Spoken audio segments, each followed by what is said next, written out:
Welcome to this episode. I really felt it was important to talk about a situation that's happened to not only myself, but my kids and also my husband, Adam. It's something that has touched our family, and I'm sure it's going to touch a lot of other people as well. Bereavement and grief really is a part of lots of our lives, and this episode is predominantly about my husband and my children and their journey dealing with grief and how it's affected our family. So Susie, thank you so much for joining us today. We are here to talk about Grief Encounter. It would be fantastic for you to explain, and really helpful for you to explain, what Grief Encounter does. How does it help people? Well, Grief Encounter is a charitable organisation. It's been around for 20 years now, founded by Dr. Shelley Gilbert, who created a theory of bereavement called the spiral of grief. What we do is we provide advice and help and support to grieving children and families. So that kind of means for some families, that's right at the beginning of a death. It might be just a little bit of help and advice. But for others, where children and young people start to struggle or display behaviours that are not quite so stabilising for them, we might step in and provide more help. And there is a point at which, yes, we do have, we provide therapy for children and young people, but other children and young people might also need extra additional specialist help and support. And how did the charity come about? How is it kind of created and founded? Well, it's based on the story of our founder, who herself was bereaved as a young child of both her parents. And as she grew up and dedicated her life to education and understanding her own situation more and more, she decided that really it was her life's long mission to make sure that no other child was left to grieve alone. Shelley did have support around her. Of course she did, a family who looked after and cared for her. But that feeling of isolation as a young child can become very internalised. And actually for Shelley, she didn't want any other child to feel like they had to grapple with those feelings of worry, anxiety, and even guilt on their own. And how do you deal with parents? Do you kind of involve them in that kind of journey, or is it just mainly the children? Absolutely, we involve the parents. We know that the health and the well-being of the surviving parent is one of the biggest predictors of the health of the child and young people, the family. So, of course, integral to that is the help and advice and support to parents. So we don't kind of make the distinction. We take a whole family approach and we provide help to the family as necessary.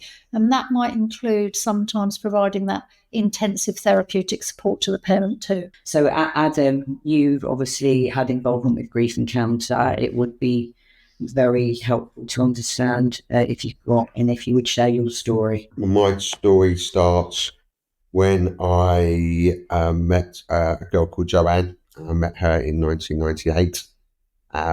We started to date, we started to go out, and we got engaged on the night of the millennium in Thailand, and then we got married 2 years later. 2001, we had our first child together, who was a boy. And that was followed by a girl in 2003. I had moved from where I was based in Hertfordshire to Essex, where Joanne was from, and we moved house there, and that's where we brought up our children. In 2005, when Joanne was 32, she got diagnosed after some very benign symptoms with pancreatic cancer, and she was told there and then when we went to the specialist, the oncologist, that her chances of survival would be virtually none. Yeah.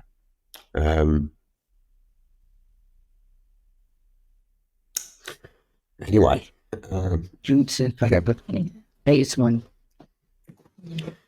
so you try to deal with it there and then, the inevitable outcome, and you prepare yourself as best as possible, which is virtually impossible because you don't know how to prepare yourself for it. So, unfortunately, Joanne was given, all the best treatment she could get given, but you don't survive pancreatic cancer. No. So, in the end, after quite a few operations, she passed away in June of 2007.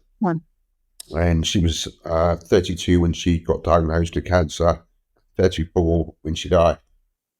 I was left as a widowed father of two at 34 years old, which is not what you expect. It's not what you have any idea how to deal with. How old were the children? The children were,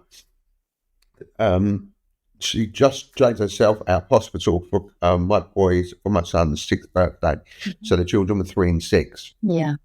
And what I found very, very hard to begin with was when she got diagnosed with it originally. I remember asking the doctor what the kid's going to remember. He said nothing. They won't. He said at 3 and 6, it's physically impossible for them to have any real memory. What do you think of that? 20 years on. Is it 20 years? How many years? 17 years 17 ago. years. 17 years in June. What do you think about what the doctor said? Yeah, it's absolutely right. I think that's what I found hardest. Because you feel guilty that your kids aren't going to remember their parent. Yeah. Do you mind if I ask you some questions about No, not at all. So what was she like? Oh, she was amazing. Yeah, she was really cool. She was very glamorous. She was a very glamorous girl. She had an incredible eye for fashion, design, stuff like that. She would decorate the house once every 2 years. And, we did have a lovely house in Essex. It was absolutely beautiful.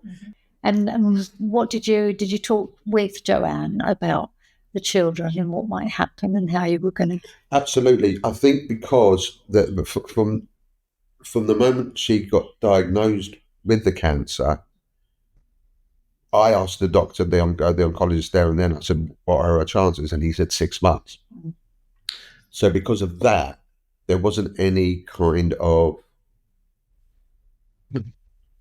situation that we thought it was going to be much longer. So instantly, because of the timescale, not that that should change anything really, but the timescale thing has made us very aware that we had to talk about things because as when she went down in the end downhill, and she dragged out the treatment for 2 years, she went down very, very quickly. So we'd had everything discussed about the children, so on and so forth, about what I was to do, what she didn't want me to do, and just trying to make things, placate things as much as possible. Do you remember some of those things that she did and didn't want you to do? She just wanted, more than anything, to be remembered, more than anything. And because at Grief Encounter, and I'm sure you know this, that one of the most important things that we remind people is the person might die, but the relationship never does. 100%. And to hear that you talked about that so openly as a family and kept a memory alive is one of the most important things as part of a healing process. Absolutely. And I'm really careful when I say a healing process, because I think just sitting here talking to you now demonstrates that, when you experience the death of a loved one prematurely, far too early, far too soon, it's not something you ever get over. Yeah. And really, in our society nowadays, we still hear people talk about getting over a bereavement, or that the children are far too young to have noticed. And I think there's a difference between memory and noticing and having an emotional impact from the death of a parent in their very young and tender years. Just thinking back to that time when you were suddenly forced into a change of really single parenting in a sense. And very often I get asked about that too. And, what happens, and very often we still hear that children and young people go back to school and it kind of looks and feels like maybe to the outside world that family life just carries on. But how would you share that with people? Because that's not really what happens. No, not at all. I think when you lose a partner and you have young children, the only thing you need to do, I felt I needed to do, is look after my kids. That's it. Everything else becomes defunct, completely defunct. So whatever dreams, aspirations, or whatever you might have individually, as soon as that side's gone and you have these 1, 2, 3, 4, 5, whatever it might be to look after, that's now your job. So the dynamics change very quickly in that side of respect from what I felt. And with the children, we did try to get them back into, there's a difference, I think, between routine and normality. They're not necessarily the same things, but I found that if you take children out of a routine, they then don't feel the same. No. I felt they didn't feel the same.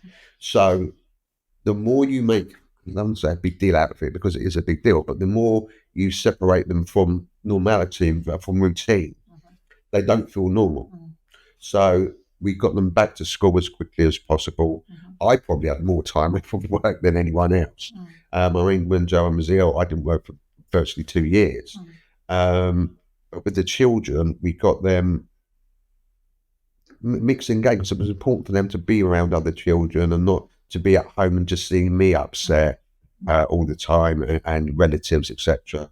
So I think we just tried to get them back to what their routine was as quickly as possible. Obviously, Adam's told his story. Other parents that you speak to, are they dissimilar to Adam? What kind of... I think Adam touched on it in that every single person's bereavement story is unique. Right. It's unique to that family and it's unique to that person, whether it's dad, mum, son, daughter, they're all unique. What you hear are similarities around things that people struggle with. I think with time, very often people do talk about the transformational nature of grief, because without that particular experience, perhaps life wouldn't have taken the shape that it did. Families take on new shapes and sizes. The bereaved parent will very often find somebody else and remarry, and that means sometimes new children come into the family. For anybody who doesn't know, that Adam and I are married, and obviously it still touches me to listen to the story, and it's hard for me too. Adam and I have worked extremely hard from, I've got a daughter from a previous marriage, and then blending that family together was tough, was really, really tough. Sure. But through it all, the positive is we've done a lot of work. As Adam said, we would never let Joanne's memory ever deteriorate within our household. When you end up with somebody, if you're a bereaved adult, and if you've lost a partner and you have children, and that's obviously the biggest dynamics to it, you have to make sure that other person is singing from the same song sheet, because even if they haven't got children, they have to understand. I always understood that Lisa's daughter has to be her priority, and she understood that my 2 children had to be my priority. And if we can make it all work, then it would be wonderful. The reason why we wanted to do this episode was because, first of all, I wanted Adam to be able to tell his story, and also that both of us discussed it together. We want to give other families hope that there is, you can still remember that person. They're never going to be forgotten. But you can, I think we chatted once, love love takes different forms with different people. Adam will always love Joanne. Yes. You know, he will always love her. She will never, ever, ever leave his heart and his soul, as with the children. But he made the decision that obviously, and I think you made a comment once, you were prepared to spend the rest of your life on your own. Absolutely. There was one time, and we had those very frank discussions, and getting together was not taken lightly. No. You know, this is it. We can't, you know, if we're going to be together, we're going to be together because of the children as well. It wasn't just about our feelings for each other. It was about me being willing to accept and make sure that there is another person. That she may not be here in person, but she's definitely around us. Yeah. As soon as, you know, Joanne passed, for however long, I mean, the last thought I had was getting together with anyone. My only interest, like I said, was looking after the children, moving on and being with somebody. It was just a defunct thought. I was more than prepared to be by myself forever. Being of a younger age, the 34 is very young to be widowed, and I get that. That makes that less likely to happen. You are probably going to meet somebody at some point, but what is the right point? First of all, the right point is when you've met the right person. There isn't necessarily a right time. There might very well be a wrong time, but I definitely know a wrong time to not be with somebody is if you don't take the chance. Yeah. And none of us know with any kind of relationship what's going to happen. But if you think you found somebody that's prepared not to be the number one priority, be on either footing, and has the same values of you, if you don't take the chance with them, that actually might end up hindering the children, because you might not end up with the person you were best suited to, because people said you shouldn't be together because it's been too soon, or I don't think that's the right kind of person, or this, that and the other. I think one of the things that for me is really important to acknowledge, that after the death of a parent or a loved one, I think time takes on an entirely new dimension, and probably that new dimension stays alive and kicking really for the rest of your life. And therefore, when that bit about when's the right time, well, that goes back to the grief and being very individual on what might be a right time to do something, whether it's to, I don't know, go back to the football pitch and play a match when the last time was when you were with mum. That is entirely that individual's own sense of whether that's right or wrong. I think one of the things for me is that as a society, we've still got a journey to go, really, on being comfortable about talking about death and dying, talking about people who are grieving, and talking about the death of a loved one, or even if it's perhaps not a loved one, but a significant person in your life. And I think we see so often, as you alluded to again, that, you know, if you get into a pattern of suppressing things, perhaps not talking about it, not being open, that is not always necessarily healthy.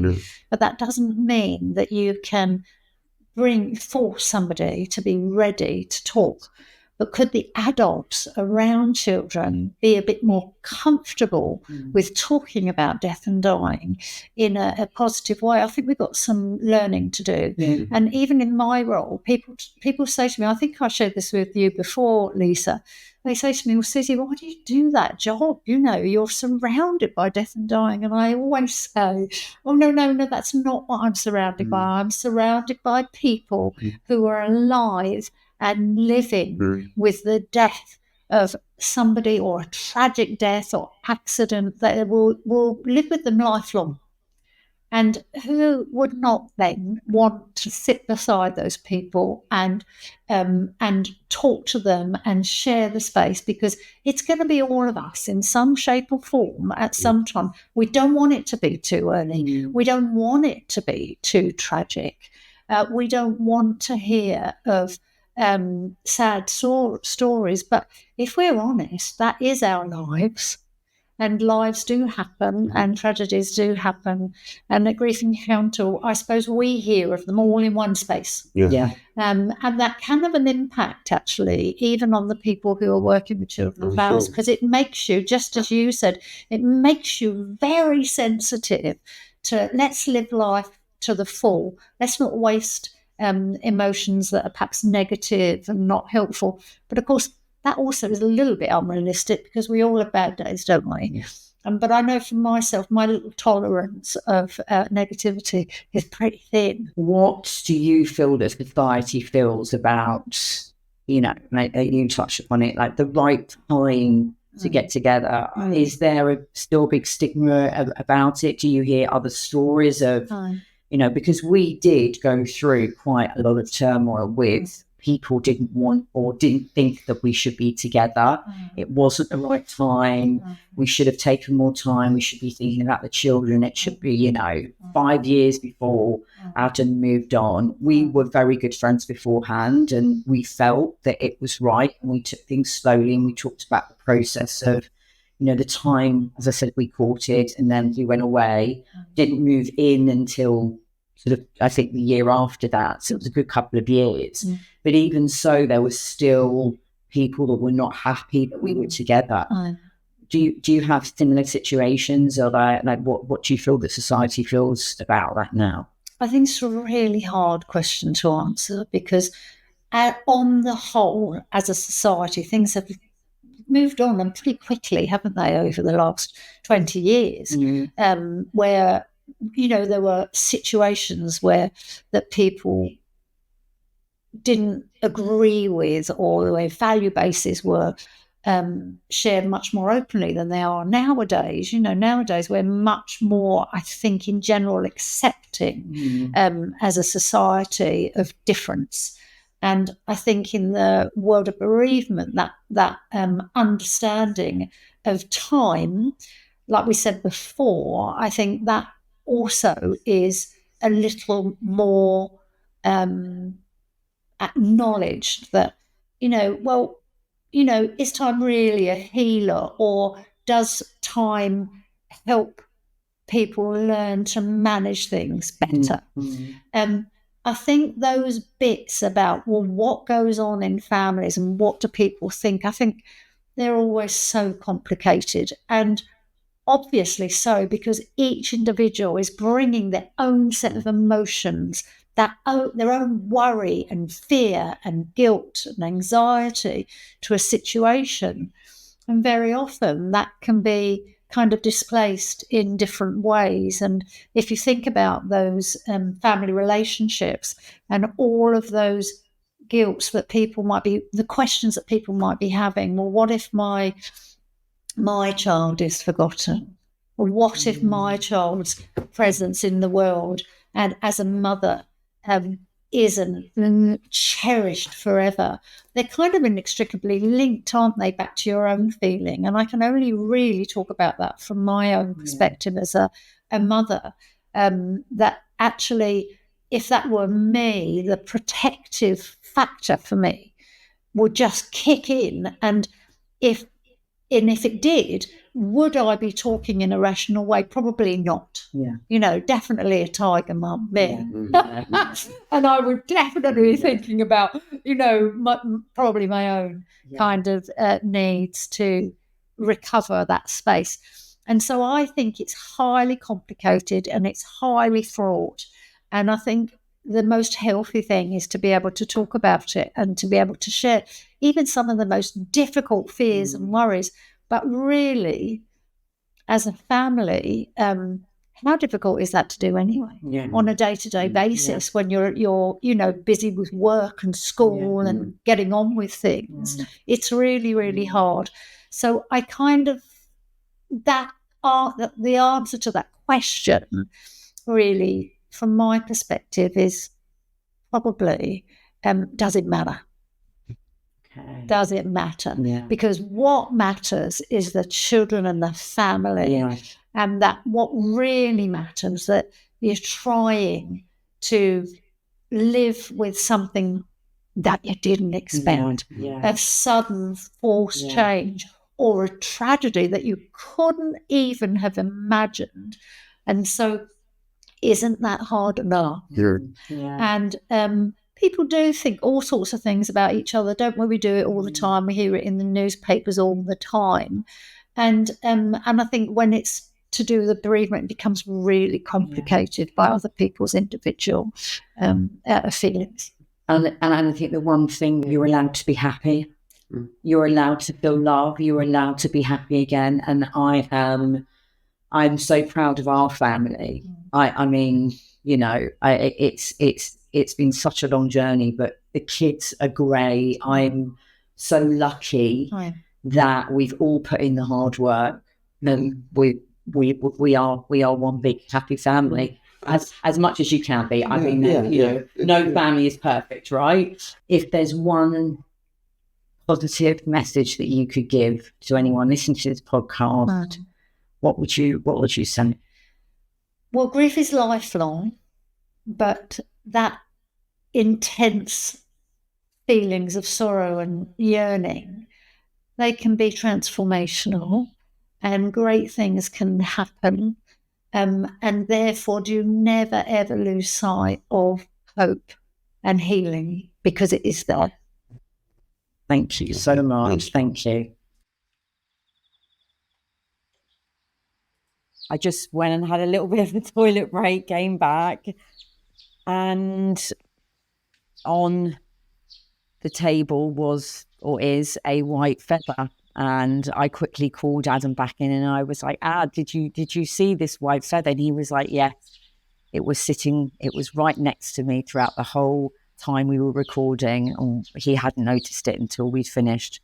And I think if anybody knows that a white feather represents the person, and they will leave you a message to say that they're there and they're watching over you. So excuse me if I get a bit emotional, but this story is Joanne's story, and it just touches me that she's left a sign to say that it's okay to talk about her story, and it's okay that Adam and I are together raising her family.